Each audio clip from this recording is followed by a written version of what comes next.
Honourable Speaker, I present the budget for 2023-2024. This is the first budget in Amrit Kal. This budget hopes to build on the foundation laid in the previous budget and the blueprint drawn for India at 100. We envision a prosperous and inclusive India in which the fruits of development will reach all sections and citizens, especially our youth, women, farmers, OBCs, scheduled castes, and scheduled tribes. In the 75th year of our independence, the world has recognized the Indian economy as a bright star. Our current year's economic growth is estimated to be at 7%. It is notable that this is the highest among all the major economies. This is in spite of the massive slowdown globally caused by COVID-19 and the war. The Indian economy is therefore on the right track and despite a time of challenges, heading towards a bright future. Today, as Indians stand with their head held high and the world appreciates India's achievements and successes, we are sure that elders who had fought for India's independence will, with joy, bless us in our endeavors going forward as well. Our focus on wide-ranging reforms and sound policies implemented through Sabka Prayas, resulting in Jan Bhagidari and targeted support to those in need, helped us perform well in trying times. India's rising global profile is because of the several accomplishments. Unique world-class digital public infrastructure, example, Aadhaar, CoWIN, and UPI. COVID vaccination drive in unparalleled scale and speed. Proactive role in frontier areas such as achieving the climate-related goals, Mission Life, and National Hydrogen Mission. During the COVID-19 pandemic, we ensured that no one goes to bed hungry with a scheme to supply free food grains to over 80 crore persons for 28 months.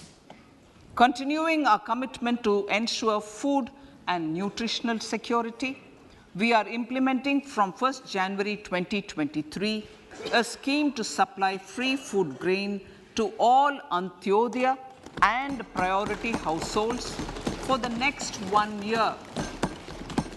Under PM Garib Kalyan Anna Yojana, the entire expenditure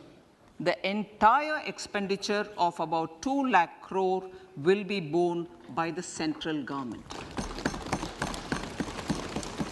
In these times of global challenges, the G20 presidency gives us a unique opportunity to strengthen India's role in the world economic order.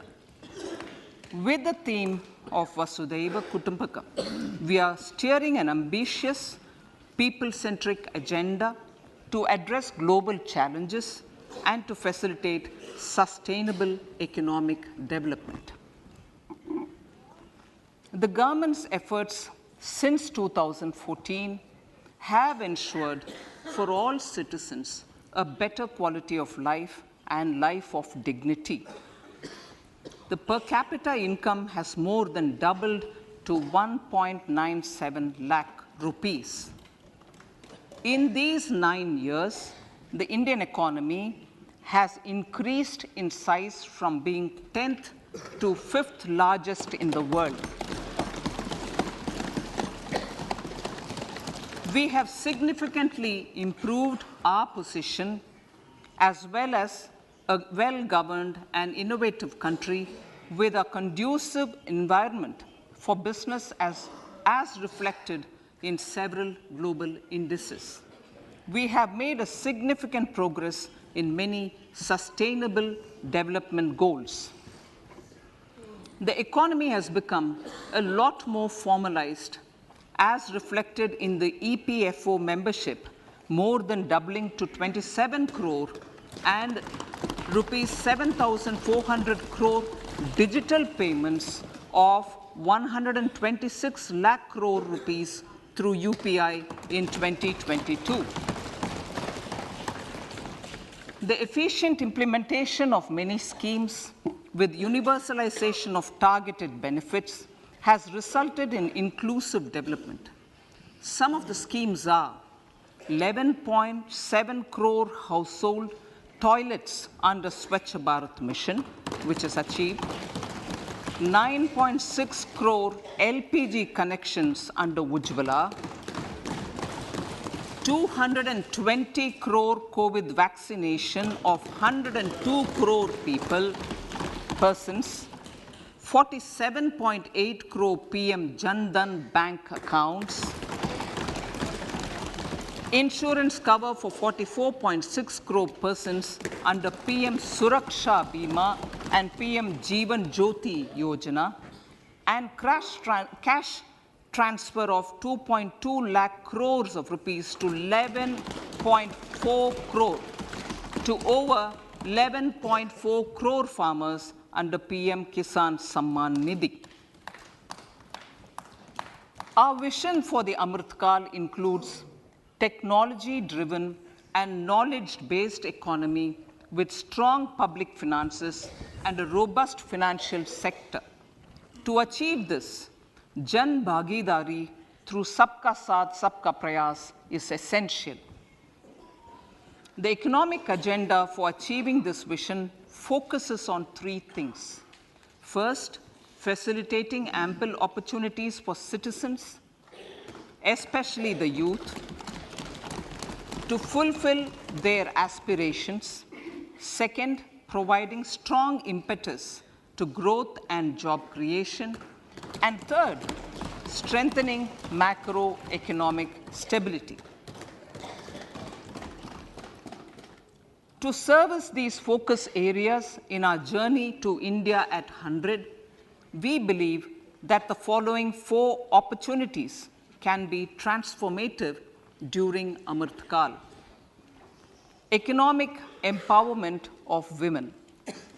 Deen Dayal Antyodaya Yojana National Rural Livelihood Mission has achieved remarkable success by mobilizing rural women into 81 lakh self-help groups.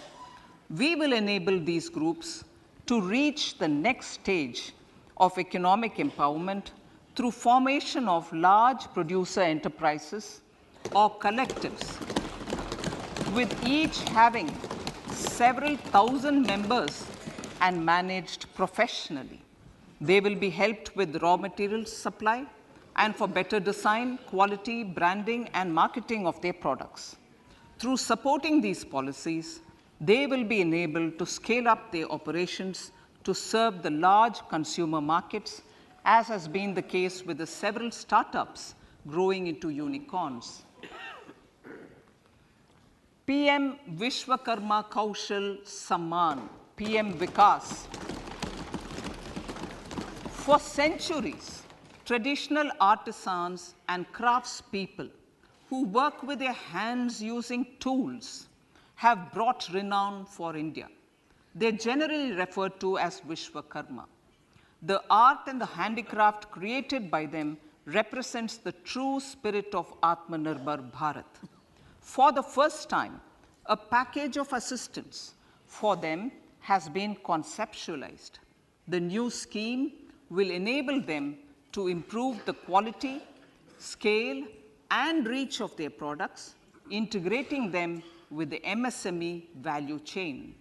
The components of the scheme will include not only financial support, but also access to advanced skill training, knowledge of modern digital techniques, and efficient green technologies, brand promotion, linkage with local and global markets, digital payments, and social security. This will greatly benefit the scheduled castes, scheduled tribes, OBCs, women, and people belonging to the weaker sections. Tourism. The country offers immense attraction for domestic as well as foreign tourists. There is a large potential to be tapped in tourism. The sector holds huge opportunities for jobs and entrepreneurship for youth in particular. Promotion of tourism will be taken up on mission mode with active participation of states, convergence of government programs, and public-private partnerships. Green growth. We are implementing many programs for green fuel, green energy, green farming, green mobility, green buildings, and green equipment, and policies for efficient use of energy across various economic sectors. These green growth efforts help in reducing carbon intensity of the economy and provides for large-scale green job opportunities.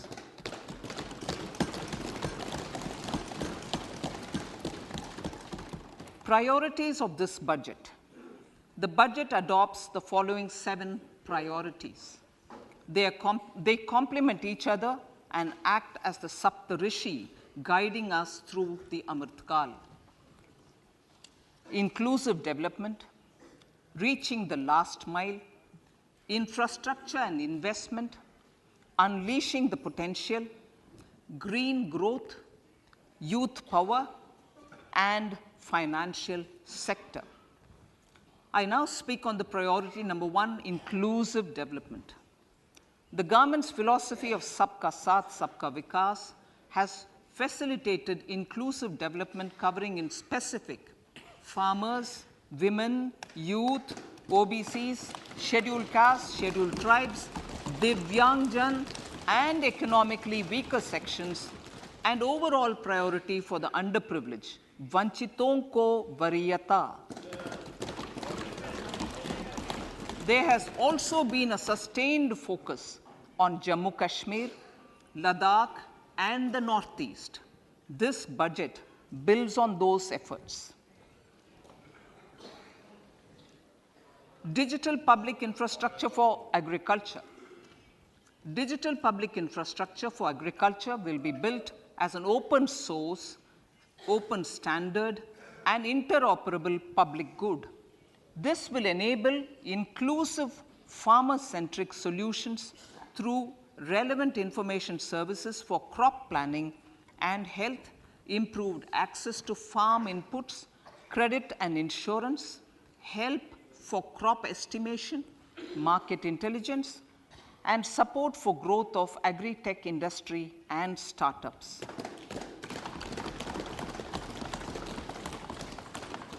An agriculture accelerator fund. An agriculture accelerator fund will be set up to encourage agri-startups by young entrepreneurs in rural areas. The fund will aim at bringing innovative and affordable solutions for challenges faced by farmers. It will also bring in modern technologies to transform agricultural practices, increase productivity and profitability. To enhance the productivity of extra long staple cotton, we will adopt a cluster-based and value chain approach through public-private partnerships. This will mean collaboration between farmers, state, and industry for input supplies, extension services, and market linkages. We will launch an Atmanirbhar Clean Plant program to boost availability of disease-free, quality planting material for high-value horticultural crops at an outlay of 2,200 crores. Global hub for millets, which are Sri Anna. India is the forefront. India is at the forefront of popularizing millets, whose consumption furthers nutrition, food security, and welfare of farmers, said the Honorable Prime Minister. We are the largest producer and second largest exporter of Sri Anna in the world. We grow several types of Sri Anna, such as Sri Anna Jowar, Sri Anna Ragi, Sri Anna Bajra, Sri Anna Kutu, Ramdana, Kangni, Kutni, Kutki, Kodo, China, and Sama.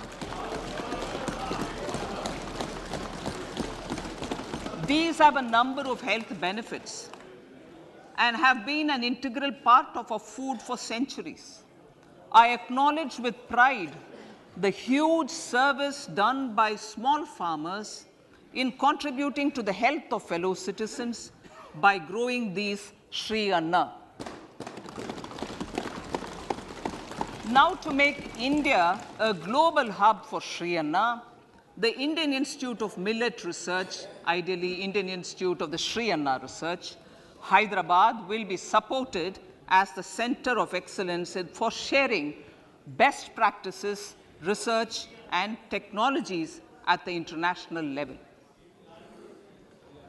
The agricultural credit target will be increased to 20 lakh crores with focus on animal husbandry, dairy, and fisheries. We will launch a new sub-scheme of PM Matsya Sampada Yojana, which is an existing scheme, but we'll launch a new sub-scheme with targeted investment of 6,000 crores to further enable activities of fishermen, fish vendors, and micro and small entrepreneurs, improve value chain efficiencies, and expand the market. For farmers, especially small and marginal farmers and other marginalized sections, the government is promoting cooperative-based economic development model. A new Ministry of Cooperation was formed with a mandate to realize the vision of Sahkar Se Samriddhi. To realize this vision, the government has already initiated computerization of 63,000 primary agricultural credit societies with an investment of 2,516 crores. In consultation with all the stakeholders and the states, model bylaws for PACS were formulated, enabling them to become multi-purpose PACS. A national cooperative database is being prepared for countrywide mapping of cooperative societies. With this backdrop, we will implement a plan to set up massive decentralized storage capacity.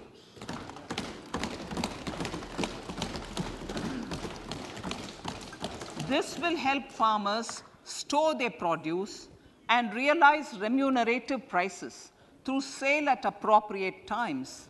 The government will also facilitate setting up of a large number of multi-purpose cooperative societies, primary fisheries societies, and dairy cooperative societies in uncovered panchayat and villages in the next 5 years.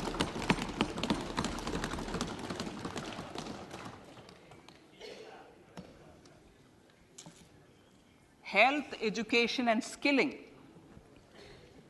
157 new nursing colleges will be established in co-location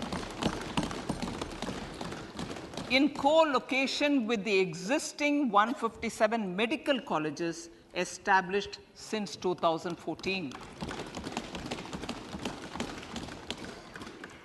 A mission to eliminate sickle cell anemia by 2047 will be launched. It will entail awareness creation, universal screening of 7 crore people in the age group of 0 to 40 years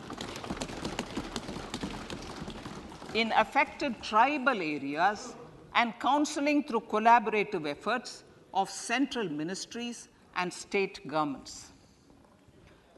Facilities in select ICMR labs, Indian Council for Medical Research labs, will be made available for research by public and private medical college faculty and private sector R&D teams for encouraging collaborative research and innovation. A new program to promote research and innovation in pharmaceuticals will be taken up through centers of excellence. We shall also encourage industry to invest in research and development in specific priority areas. Dedicated multidisciplinary courses for medical devices will be supported in existing institutions to ensure availability of skilled manpower for futuristic medical technologies, high-end manufacturing, and research. Teachers' training. Teachers' training will be re-envisioned through innovative pedagogy, curriculum transaction, continuous professional development, dipstick surveys, and ICT implementation. The District Institute of Education and Training will be developed as vibrant institutes of excellence for this purpose.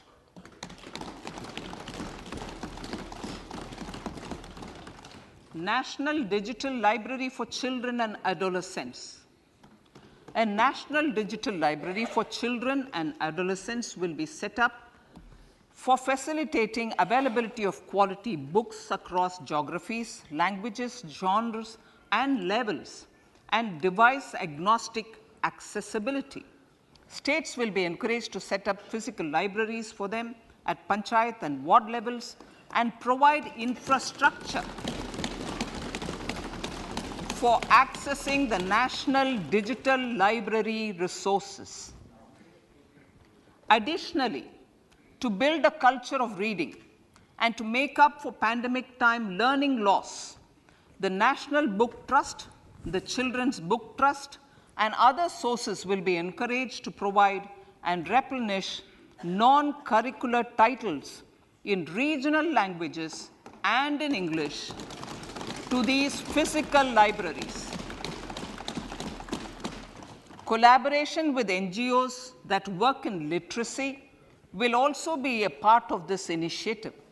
To inculcate financial literacy, financial sector regulators and organizations will be encouraged to provide age-appropriate reading material to these libraries. I move to priority 2, reaching the last mile.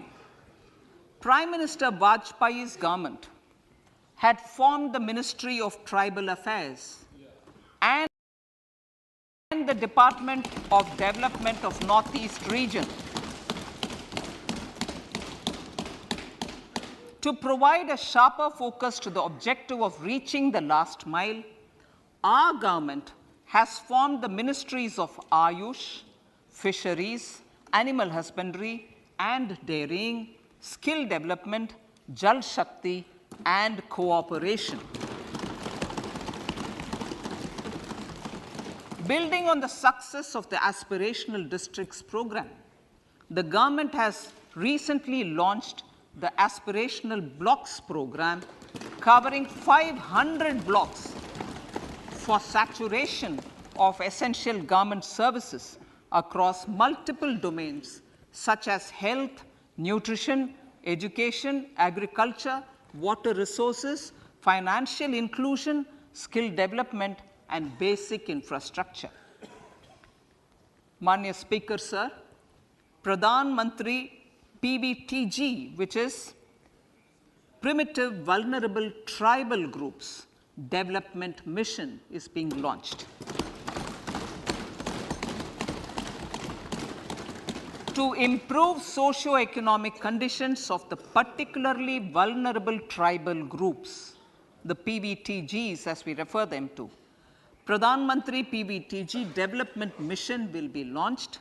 This will saturate PVTG families and habitations with basic facilities such as safe housing, clean drinking water and sanitation, improved access to education, health, nutrition, road and telecom connectivity, and sustainable livelihood opportunities. An amount of 15,000 crores will be made available to implement the mission in the next 3 years under the Development Action Plan for the Scheduled Tribes. Ekalavya Model Residential Schools. In the next 3 years, Center will recruit 38,800 teachers and support staff for the 740 Ekalavya Model Residential Schools, which is serving 3.5 lakh tribal students.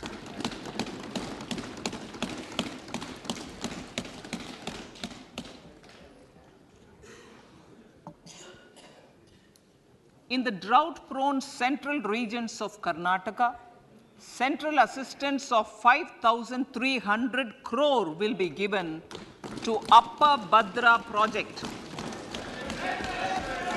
to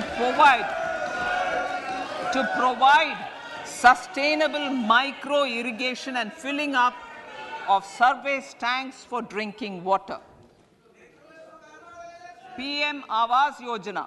The outlay for PM Awas Yojana is being enhanced by 66% to over 79,000 crores. Bharat Shared Repository of Inscriptions will be set up in a digital epigraphy museum with digitization of 1 lakh ancient inscriptions in the first stage. Support for poor prisoners. For poor persons who are in prisons and unable to afford the penalty or the bail amount, required financial support will be provided. Priority number 3, infrastructure and investment. Investments in infrastructure and productive capacity have a large multiplier impact on growth and employment. After the subdued period of the pandemic, private investments are growing again. The budget takes the lead once again to ramp up the virtuous cycle of investment and job creation. Honorable Speaker, sir, the capital investment outlay is being increased steeply for the 3rd year in a row by 33% to 10 lakh crores, which would be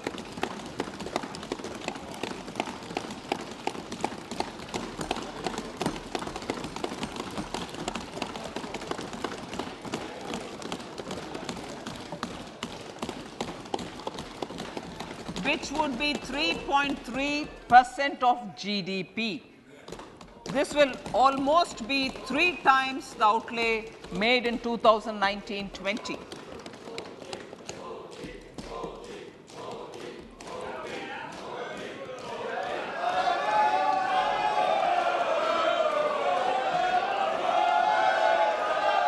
This substantial increase in recent years is central to the government's efforts to enhance growth potential and job creation, crowd in private investments, and provide a cushion against global headwinds. The direct capital investment by the center is complemented by the provision made for creation of capital assets through grants and aids to state. The effective capital expenditure of the center is budgeted at 13.7 lakh crore rupees, which will be 4.5% of GDP. Support to state governments for capital investment. I have decided to continue the 50-year interest-free loan to state governments for 1 more year to spur investment in infrastructure and to incentivize them for complementary policies actions with a significantly enhanced outlay of 1.3 lakh crores. The newly established Infrastructure Finance Secretariat will assist all stakeholders for more private investment in infrastructure, including railways, roads, urban infrastructure, and power, which are predominantly depend on public resources. The harmonized master list of infrastructure will be reviewed by an expert committee for recommending the classification and financing framework suitable for Amrit Kal. A capital outlay, I'm talking about railways now, sir, Honorable Speaker, railways. A capital outlay of 2.40 lakh crores has been provided for the railways. This is the highest ever outlay this highest ever outlay is about 9 times the outlay made in 2013-14. 100 critical transport infrastructure projects for last and first mile connectivity for ports, coal, steel, fertilizer, and food grain sectors have been identified. They will be taken up on priority with investment of 75,000 crores, including 15,000 crore from private sources. 50 additional airports, heliports, water aerodromes, and advanced landing grounds will be revived for improving regional air connectivity.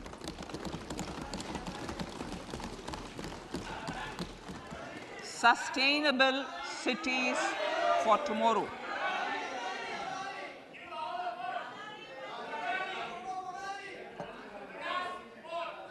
States and cities will be encouraged to undertake urban planning reforms and actions to transform our cities into sustainable cities of tomorrow. This means efficient use of land resources, adequate resources for urban infrastructure, transit-oriented development, enhanced availability and affordability of urban land, and opportunities for all. Through property tax governance reforms and ring-fencing user charges on urban infrastructure, cities will be incentivized to improve their creditworthiness for municipal bonds. Like the RIDF, an Urban Infrastructure Development Fund will be established through use of priority sector lending shortfall. This will be managed by the National Housing Bank and will be used by public agencies to create urban infrastructure in Tier 2 and Tier 3 cities. States will be encouraged to leverage resources from the grants of the 15th Finance Commission as well as existing schemes to adopt appropriate user charges while accessing the UIDF. We expect to make available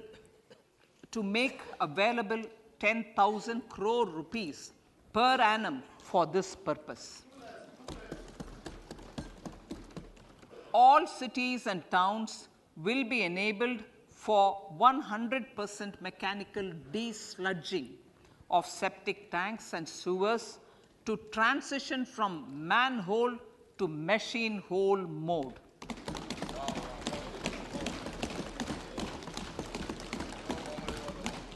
Enhanced focus will be provided for scientific management of dry and wet waste. Honorable Speaker, sir, our Prime Minister had said, good governance is the key to a nation's progress. Our government is committed to providing a transparent and accountable administration which works for the betterment and welfare of common citizens. Mission Karma Yogi.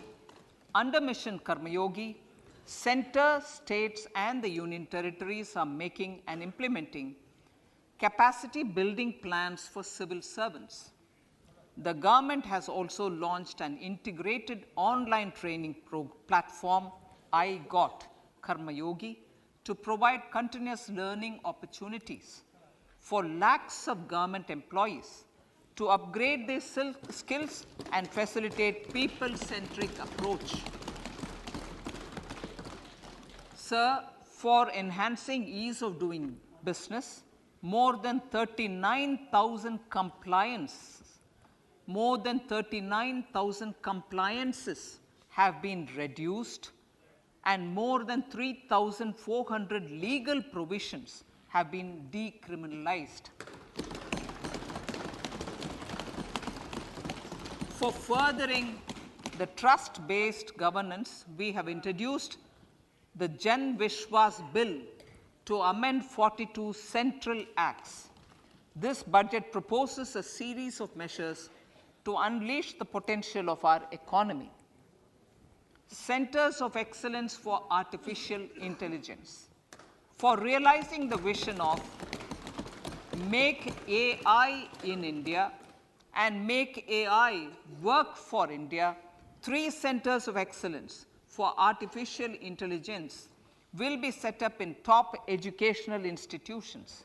Leading industry players will partner in conducting interdisciplinary research, develop cutting-edge applications, and scalable problem solutions in the areas of agriculture, health, and sustainable cities.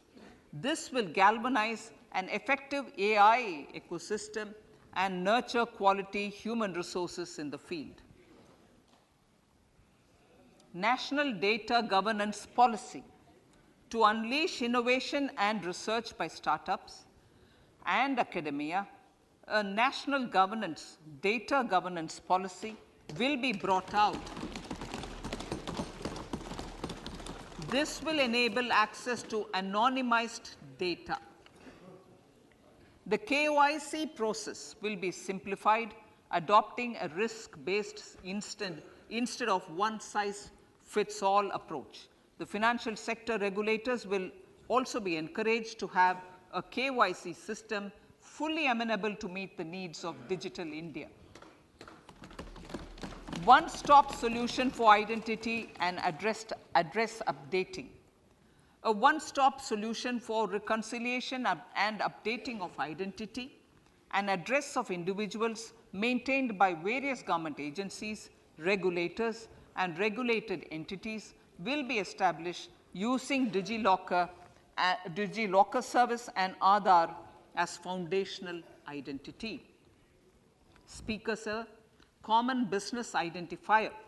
For the business establishments required to have a permanent account number, the PAN will be used as the common identifier for all digital systems of specified government agencies.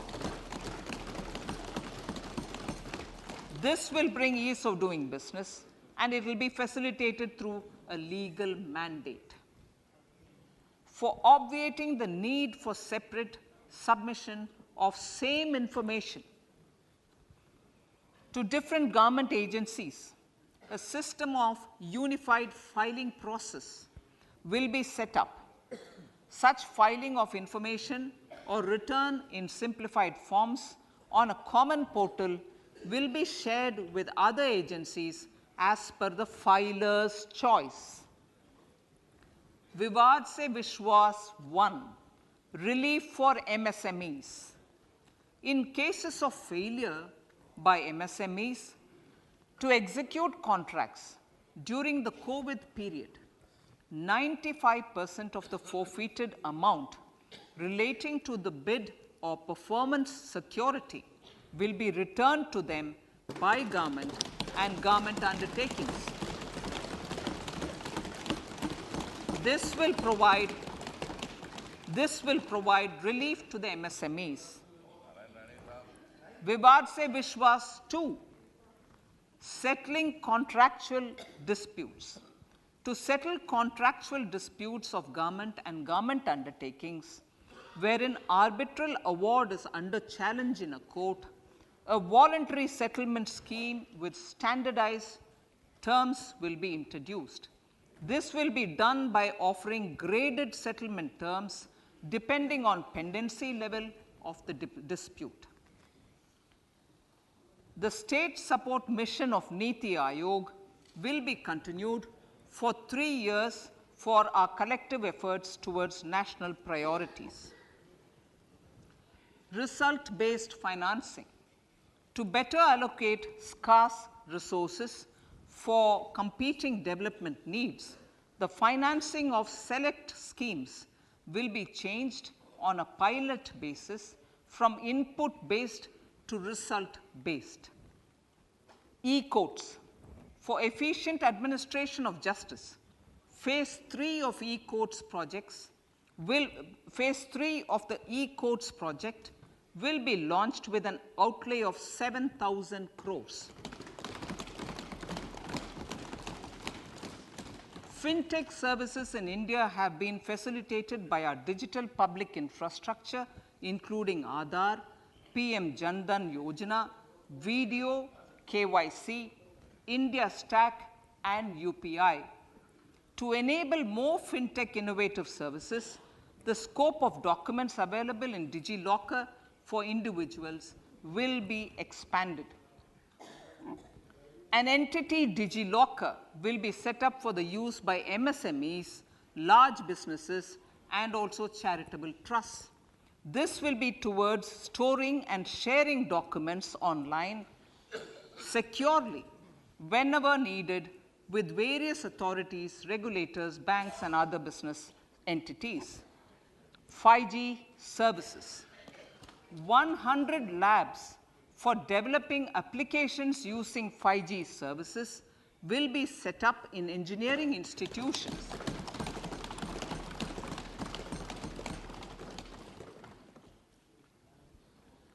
To realize a new range of opportunities, business models, and employment potential, the labs will cover, among others, applications such as smart classrooms, precision farming, intelligent transport systems, and healthcare applications. Lab-grown diamonds. Lab-grown diamonds is a technology and innovation-driven emerging sector with high employment potential. These environment-friendly diamonds, which have optically and chemically the same properties as natural diamonds. To encourage indigenous production of LGD, lab-grown diamond seeds and machines, and to reduce import dependency, a research and development grant will be provided to one of the IITs for 5 years. To reduce the cost of production, a proposal to review the custom duty on LGD seeds will be indicated in Part B of the speech. I come to the fifth priority, Honorable Speaker, sir, green growth. Honorable Prime Minister has given a vision for life or lifestyle for environment to spur a movement of environmentally conscious lifestyle. India is moving forward firmly for the Panchamrit, the net zero carbon emission by 2070 to usher in green industrial and economic transition. This budget builds on our focus on green growth.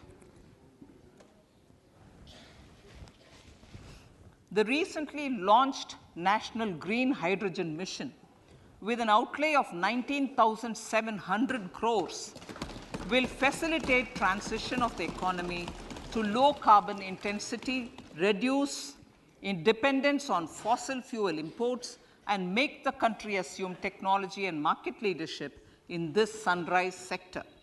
Our target is to reach an annual production of 5 MMT by 2030. Energy transition.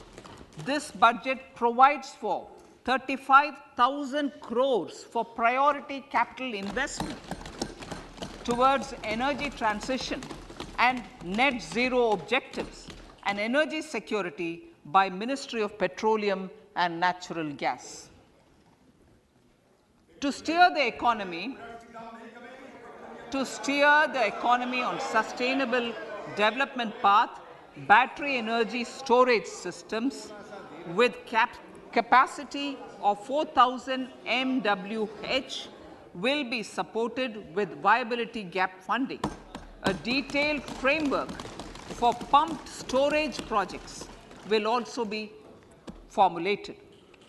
Renewable energy evacuation. the interstate transmission system for evacuation and grid integration of 13 gigawatt renewable energy from Ladakh will be constructed with investment of 20,700 crore, including central support of 8,300 crores. Green Credit Program. For encouraging behavioral change, a green credit program will be notified under the Environment Protection Act. This will incentivize environmentally sustainable and responsive actions by companies, individuals, and local bodies, and help mobilize additional resources for such activities. PM Program for Restoration, Awareness, Nourishment, and Amelioration of Mother Earth, PM Pranam, will be launched to incentivize states and union territories to promote alternative fertilizers and balanced use of chemical fertilizers. Go Bardhan Scheme.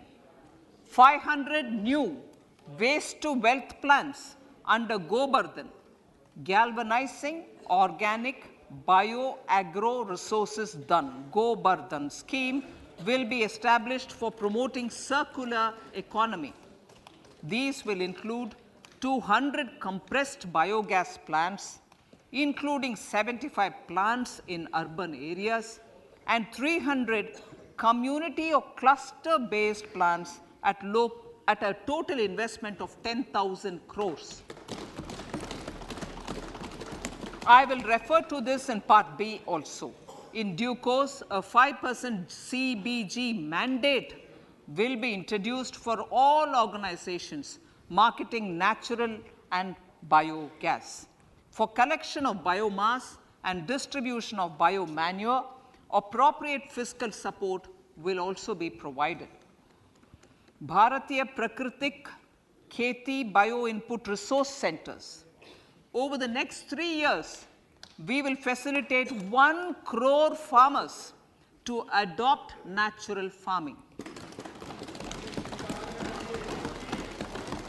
For this, Honorable Speaker, 10,000 bio-input resource centers will be set up, creating a national level distributed micro-fertilizer and pesticide manufacturing network. Mishti.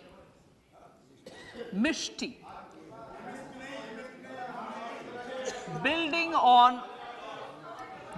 on India's success in afforestation, mangrove initiative for shoreline habitats and tangible incomes, Mishti, will be taken up for mangrove plantation along the coastline and on salt pan lands wherever feasible through convergence between Manrega, Campa Fund and other sources. Amrit Dharohar. Wetlands are vital ecosystems which sustain biological diversity. In his latest Mann Ki Baat, the Prime Minister said, now, I quote, now the total number of Ramsar sites in our country has increased to 75, whereas before 2014, there were only 26, unquote. Local communities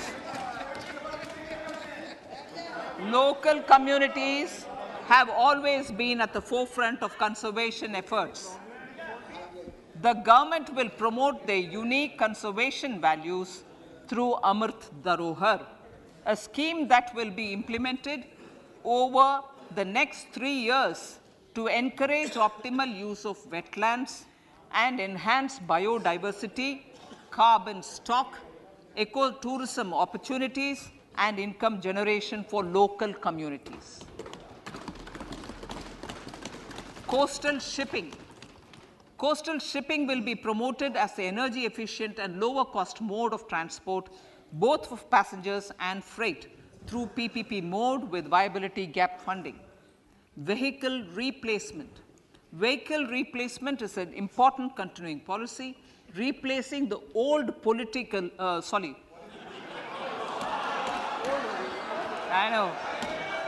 Replacing. Absolutely. Thank you. Replacing old polluting vehicles. Maybe applicable, right? Replacing old polluting vehicles is an important part of greening our economy. In furtherance of the vehicle scrapping policy mentioned in Budget 21-22, I have allocated adequate funds to scrap old vehicles of the central government. States will also be supported in replacing old vehicles and old state ambulances. Honorable Speaker, sir, I move to priority 6, youth power. To empower our youth and help the Amrit PD realize their dreams, we have formulated the National Education Policy, which is very wide in its scope, but one of the things is also to focus on skilling, adopted economic policies that facilitate job creation at scale and have supported business opportunities. Pradhan Mantri Kaushal Vikas Yojana. Pradhan Mantri Kaushal Vikas Yojana 4.0 will be launched to skill lakhs of youth within the next 3 years. On-job training, industry partnership, and alignment of courses with needs of industry will be emphasized. The scheme will also cover new age courses for Industry 4.0 like coding, AI, robotics, mechatronics, IoT, 3D printing, drones, and other soft skills. To skill youth for international opportunities, 30 Skill India International Centers will be set up across different states. The digital ecosystem for skilling will be further expanded with the launch of a unified Skill India digital platform for enabling demand-based formal skilling, linking with employers including MSMEs, and facilitating access to entrepreneurship schemes. To provide stipend support to 47 lakh youths in 3 years, direct benefit transfer under a pan-India national apprenticeship promotion scheme will be rolled out. Tourism. Honorable Speaker, sir, with an integrated and innovative approach, at least 50 destinations will be selected through challenge mode. In addition to aspects such as physical connectivity, virtual connectivity, tourist guides, high standards for food streets, and tourist security, all the relevant aspects would be made available on an app to enhance tourist experience. Every destination would be developed as a complete package. The focus of development of tourism would be on domestic as well as foreign tourists.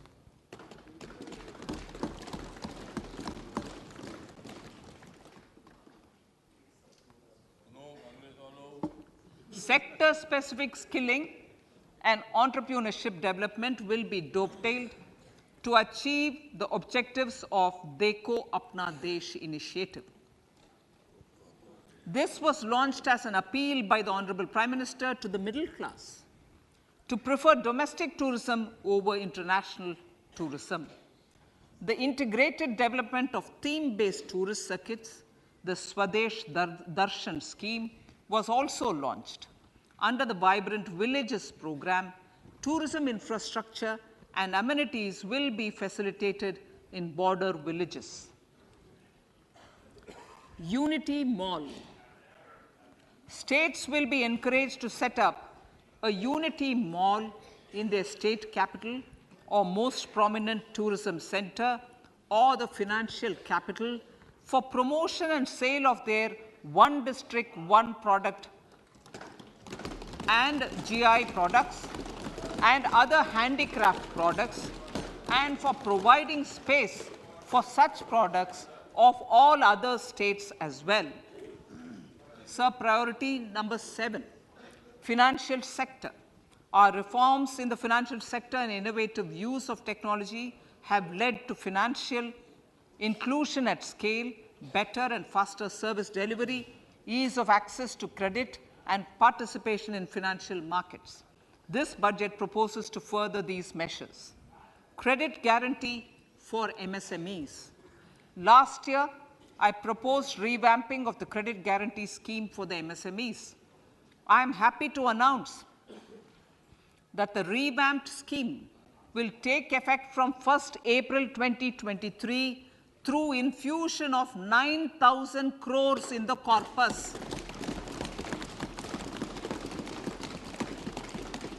This will enable additional collateral-free guaranteed credit of 2 lakh crores of rupees. Further, the cost of credit will be reduced by about 1%. A national financial information registry will be set up to serve as the central repository of financial and ancillary information.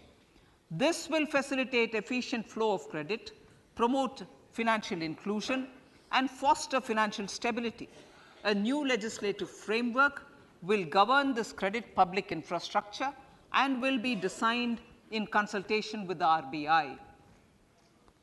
To meet the needs of Amrit Kal and to facilitate optimum regulation in the financial sector, public consultation, as necessary and feasible, will be brought to the process of regulation making and issuing subsidiary directions. To simplify, to ease, and to reduce cost of compliance, financial sector regulators will be requested to carry out a comprehensive review of existing regulations. For this, they will consider suggestions from public and regulated entities. Time limits to decide the application under various regulations will also be laid down. Honorable Speaker, sir, to enhance business activities in GIFT IFSC, the following measures will be taken. Delegating powers under the SEZ Act to the IFSCA to avoid dual regulation. Setting up a single window IT system for registration and approval of IFSCA, SEZ authorities, GSTN, RBI, SEBI, and IRDAI. Permitting acquisition financing by IFSC banking units of foreign banks. Establishing a subsidiary of Exim Bank for trade refinancing. Amending IFSCA Act for statutory provisions for arbitration, ancillary services, and avoiding dual regulation under the SEZ Act, and recognizing offshore derivative instruments as valid contracts. Honorable Speaker, sir, data embassy. For countries looking for digital continuity solutions, we will facilitate setting up of their data embassies in GIFT IFSC.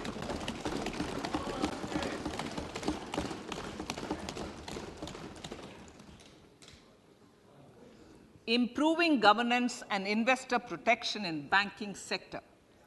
To improve bank governance and enhance investors' protection, certain amendments to the Banking Regulation Act, the Banking Companies Act, and the Reserve Bank of India Act are being proposed. Capacity building in securities market. Honorable Speaker, sir, to build capacity of functionaries and professionals in the securities market, SEBI will be empowered to develop, regulate, maintain, and enforce norms and standards for education in the National Institute of Securities Markets and to recognize award of degrees, diplomas, and certificates. A central processing center will be set up for faster response to companies through centralized handling of various forms filed with field officers under the Companies Act. reclaiming of shares and dividends. For investors to reclaim unclaimed shares and unpaid dividends from the Investor Education and Protection Fund Authority with ease, from the Investor Education and Protection Fund Authority with ease, an integrated IT portal will be established. Digital payments continue to find wide acceptance. In 2022, they show an increase of 76% in transaction and 91% in value. Fiscal support for this digital public infrastructure will continue in 2023-2024. Azadi Ka Amrit Mahotsav, Mahila Samman Bachat Patra. For commemorating Azadi Ka Amrit Mahotsav, a one-time new small savings scheme, Mahila Samman Savings Patra or Savings Certificate, Mahila Samman Savings Certificate will be made available for a 2-year period up to March 2025. This will offer deposit facility up to 2 lakh in the name of a woman or girls for a tenor of 2 years at fixed interest rate of 7.5% with partial withdrawal option. Senior citizens. The maximum deposit limit for senior citizens savings scheme will be enhanced from 15 lakh to 30 lakhs of rupees. The maximum deposit limit for monthly income account scheme will be enhanced from 4.5 lakh to 9 lakh for single account and from 9 lakh to 15 lakh for joint account. Honorable Speaker, sir, fiscal management. 50 years interest-free loan to states. The entire 50-year loan to states has to be spent on capital expenditure within 2023-24. Most of this will be at the discretion of the states, but a part will be conditional on states increasing their actual capital expenditure. Parts of the outlay will also be linked to or allocated for the following purposes: scrapping old government vehicles, urban planning reforms and actions, financing reforms in urban local bodies to make them credit-worthy for municipal bonds, housing for police personnel above or as part of the police station, constructing unity malls, children and adolescent libraries and digital infrastructure, and state share of capital expenditure of central schemes. Honorable Speaker, sir, fiscal deficit of states. States will be allowed a fiscal deficit of 3.5% of GSDP, of which 0.5% will be tied to power sector reforms. Revised estimates 2022 to 2023. The revised estimate, Honorable Speaker, sir, of the total receipts other than borrowing is 24.3 lakh crores, of which the net tax receipts are 20.9 lakh crores. The revised estimate of the total expenditure is 41.9 lakh crores of rupees, of which the capital expenditure is about 7.3 lakh crores. The revised estimate of the fiscal deficit is 6.4% of GDP, adhering to the budget estimate. So budget estimates of 2023-24. Coming to 2023-24, the total receipts other than borrowings and the total expenditure are estimated at 27.2 lakh crores and 45 lakh crores respectively. The net tax receipts are estimated at 23.3 lakh crores. the fiscal deficit is estimated to be 5.9% of the GDP. In my budget speech for 21-22, I had announced that we plan to continue the path of fiscal consolidation, reaching a fiscal deficit of below 4.5% by 2025-26, with a fairly steady decline over the period. We have adhered to this path, and I reiterate my intention to bring the fiscal deficit below 4.5% of GDP by 2025-26. To finance the fiscal deficit in 2023-24, the net market borrowings from dated securities are estimated at 11.8 lakh crores. The balance financing is expected to come from small savings and other sources. The gross market borrowings are estimated at 15.43 lakh crores of rupees. Honorable Speaker, sir, I now move to Part B.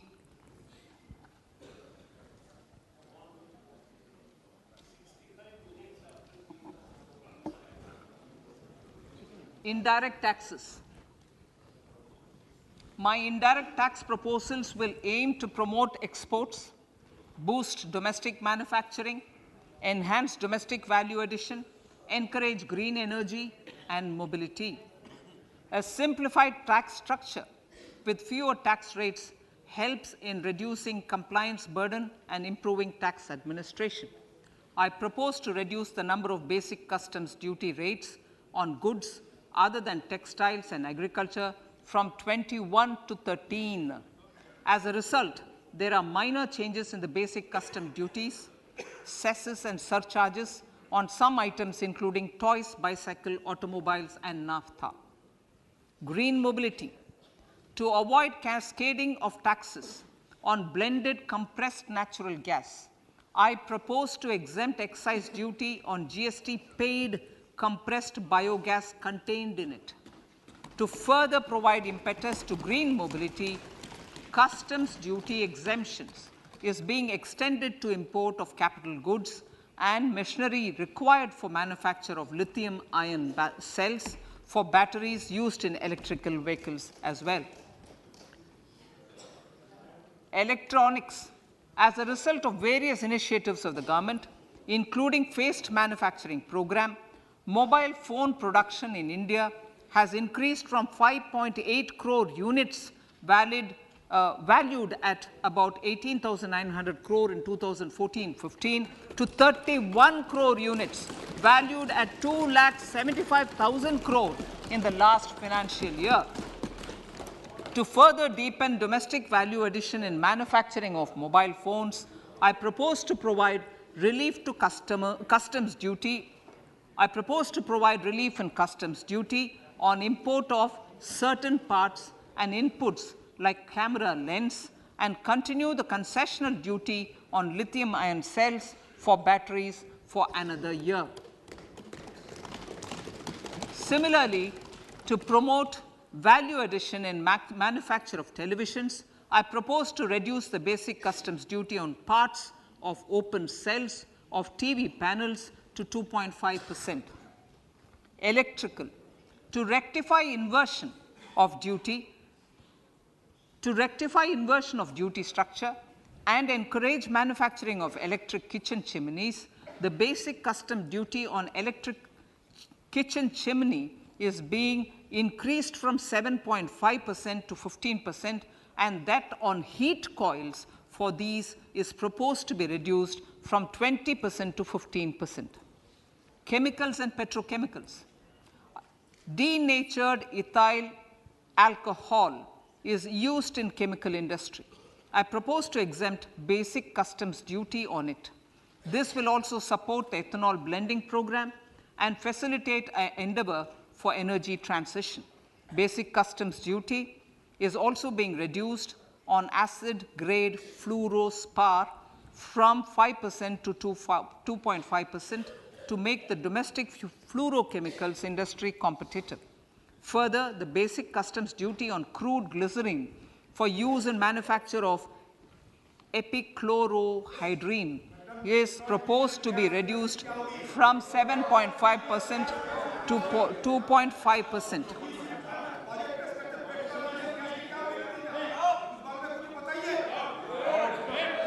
Marine products.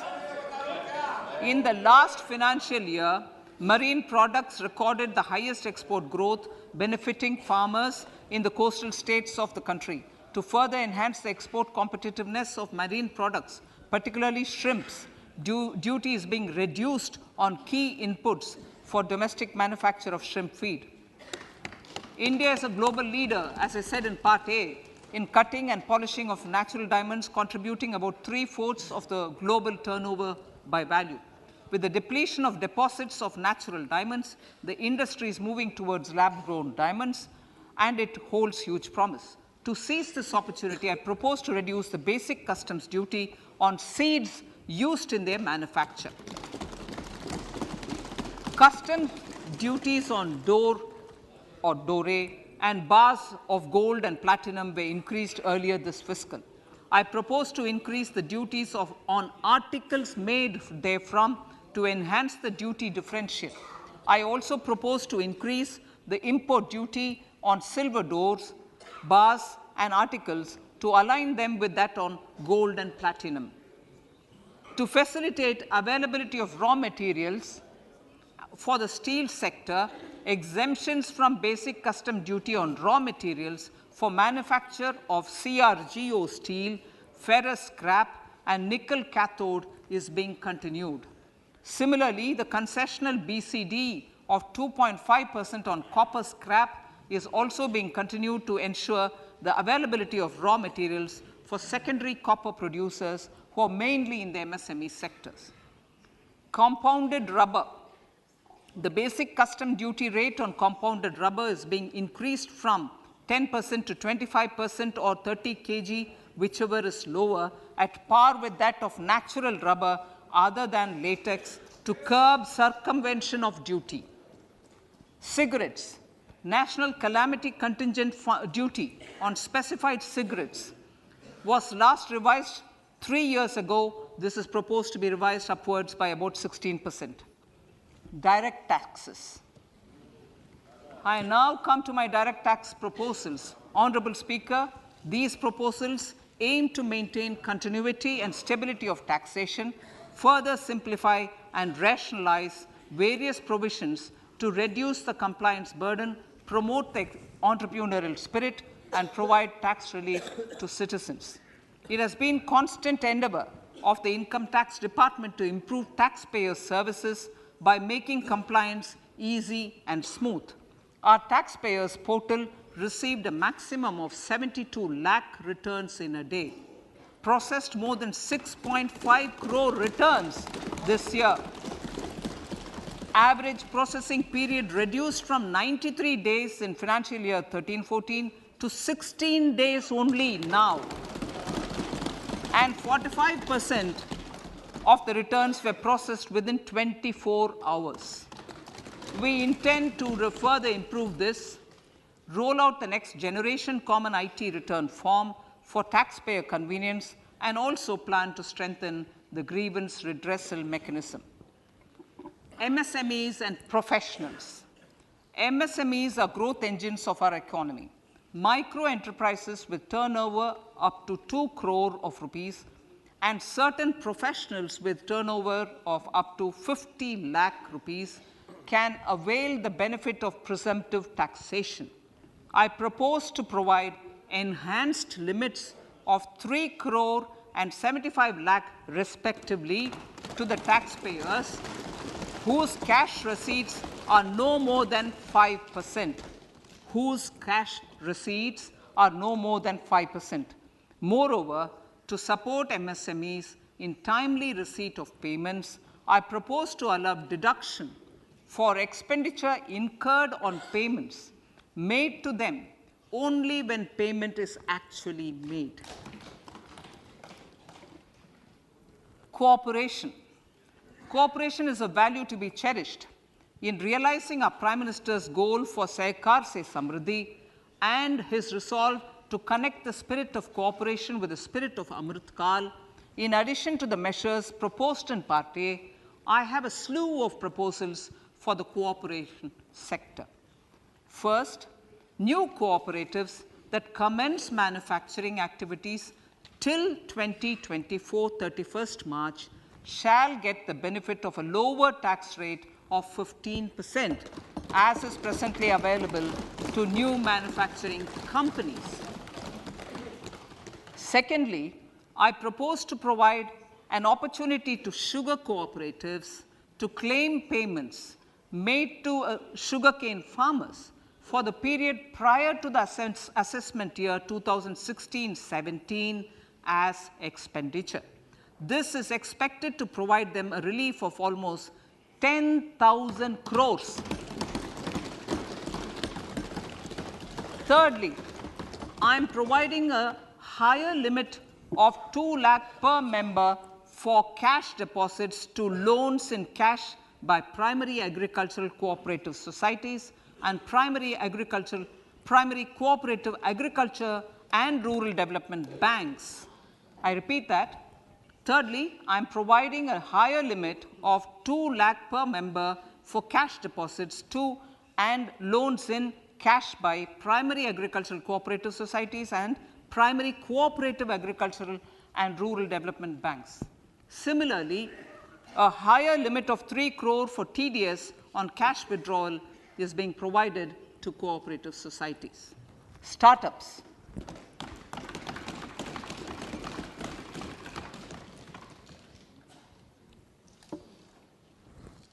Entrepreneurship is vital for a country's economic development. We have taken a number of measures for startups and they have borne results. India is now the third largest ecosystem for startups globally and ranks second in innovation quality among middle-income countries. I propose to extend the date of incorporation for income tax benefits to startups from 31/3/2023 to 31/3/2024. I further propose to provide the benefit of carry forward of losses on change of shareholding of startups from 7 years of incorporation to 10 years.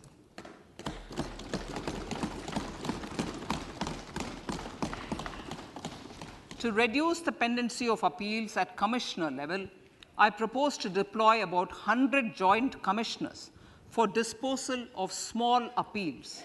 We shall also be more selective in taking up cases for scrutiny of returns already received this year. Better targeting of tax concessions.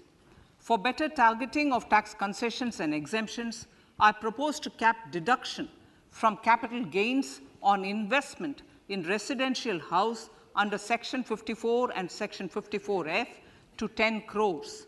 Another proposal with similar intent is to limit income tax exemption from proceeds of insurance policies with very high value. Rationalization. Honorable Speaker, sir, there are a number of proposals relating to rationalization and simplification. Income of authorities, boards, and commissions set up by statutes of union or state for the purpose of housing, development of cities, towns, and villages, and regulating and developing an activity or matter is proposed to be exempted from income tax. Other major measures in this direction are removing the minimum threshold of 10,000 for TDS and clarifying taxability relating to online gaming, not treating conversion of gold into electronic gold receipts and vice versa as capital gains, reducing the TDS rate from 30% to 20% on taxable portion of EPF withdrawals in non-PAN cases, and taxation on income for market-linked debentures.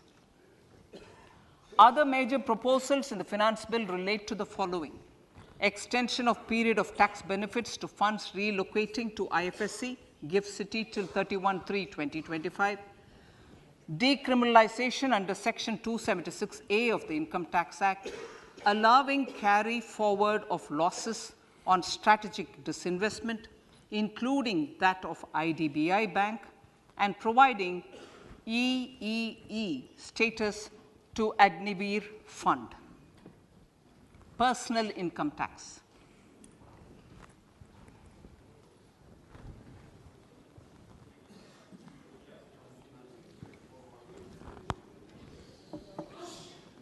Now I come to what everyone is waiting for.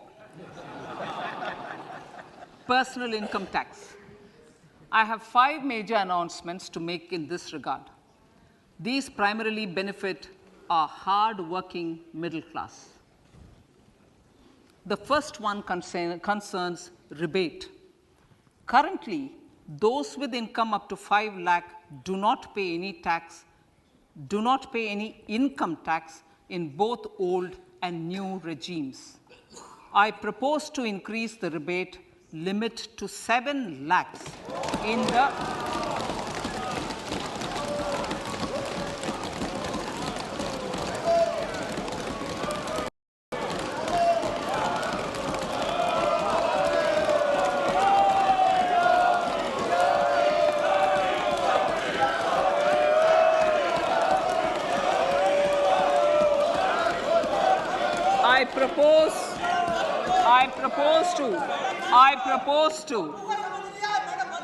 I propose to increase the rebate limit to 7 lakh in the new tax regime.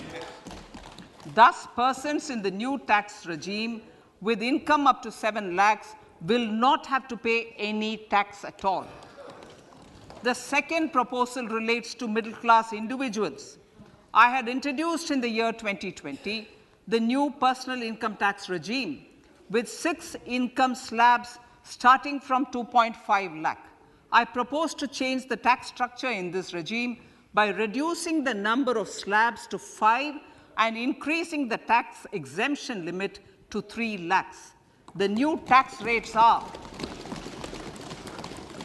0 to 3 lakh, nil; 3 to 6 lakhs, 5%; 6 to 9 lakhs, 10%; 9 to 12 lakh, 15%; 12 to 15 lakhs, 20%; and above 15 lakhs, 30%. This will provide major relief to all taxpayers in the new regime. An individual with an annual income of 9 lakhs will be required to pay only 45,000 rupees. This is only 5% of his or her income. It is a reduction of 25% on what he or she is required to pay now. That is 60,000. So in the place of 60,000, it is now only 45,000. Similarly, an individual with an income of 15 lakh rupees would be required to pay only 1.5 lakh or 10% of his income or her income, a reduction of 20% from the existing liability of 1,87,500 rupees. My third proposal is for the salaried class and the pensioners, including family pensioners, for whom I propose to extend the benefit of standard deduction to the new tax regime. Each salaried person with an income of 15.5 lakh rupees or more will thus stand to benefit by 52,500 rupees. My fourth announcement in personal income tax is regarding the highest tax rate, which in our country is 42.74%. This is among the highest in the world. I propose to reduce the highest surcharge rate from 37% to 25% in the new tax regime.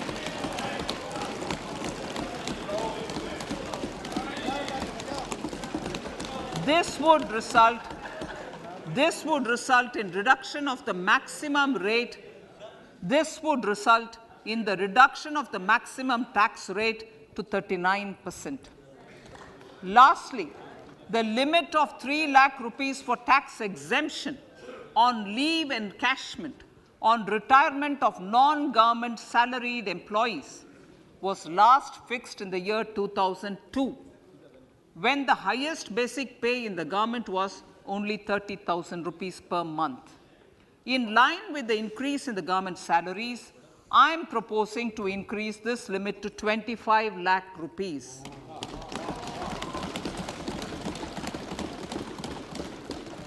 We are also making the new income tax regime as the default tax regime. However, citizens will continue to have the option to avail the benefit of the old tax regime. Apart from these, I am also making some other changes as given in the annexure. As a result of these proposals, revenue of about 38,000 crore to 37,000 crore in direct taxes and rupees 1,000 crore in indirect taxes will be foregone, while revenue of about 3,000 crore will be additionally mobilized. Thus, the total revenue foregone is about 35,000 crores annually. Honorable Speaker, sir, with these words, I commend the budget to this august House.